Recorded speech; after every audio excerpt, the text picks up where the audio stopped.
Hello friends, TNPSC group 1C டிஓ எக்ஸாமுக்கு தேவையான மிக முக்கியமான ஒரு வீடியோ பதிவு. வீடியோவை ஸ்கிப் பண்ணாமல் கடைசி வரைக்கும் பாருங்க. சரி வாங்க ஃப்ரெண்ட்ஸ், வீடியோ போகலாம். அதாவது டிஓ எக்ஸாமுடைய நோட்டிஃபிகேஷன் விட்டு கிட்டத்தட்ட ஆல்மோஸ்ட் இன்னைக்கு கூட ஒரு 27 இல்லை 28 டேஸ் வந்து ஆக போகுது. ஸோ இன்னைக்கு தான் லாஸ்ட் டேட் வந்து டிஓ எக்ஸாமுக்கு அப்ளை பண்ணுறதுக்கு. இன்னும் யாருன்னா நீங்கள் எக்ஸாம் வந்து அப்ளை பண்ணாமல் இருந்தால் ஸோ இமீடியட்டாக போயிட்டு அப்ளை பண்ணிட்டு படிக்க ஸ்டார்ட் பண்ணிடுங்க. கிட்டத்தட்ட ஒரு 8 வேகன்சியாக நோட்டிஃபிகேஷன் விட்டுருக்காங்க. அதாவது இந்த எக்ஸாமுக்கான குவாலிஃபிகேஷன் அப்படின்னு பார்த்தா என்னன்னா, ஸோ ஒரு பிஜி ப்ளஸ் ஒரு பிஎட் முடிச்சிருந்தா மட்டும் போதுமானது தான்.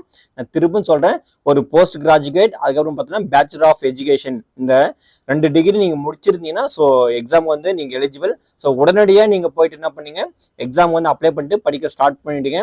ஸோ நல்லா படிங்க, எந்த காரணத்துக்கும் டைம் வந்து வேஸ்ட் பண்ணாமல் எங்கேயும் டெஸ்ட் பேட்ச் வந்து போடாதீங்க. ஏன்னா அது போட்டிங்கன்னா உங்களால் ஃபாலோ பண்ண முடியாது.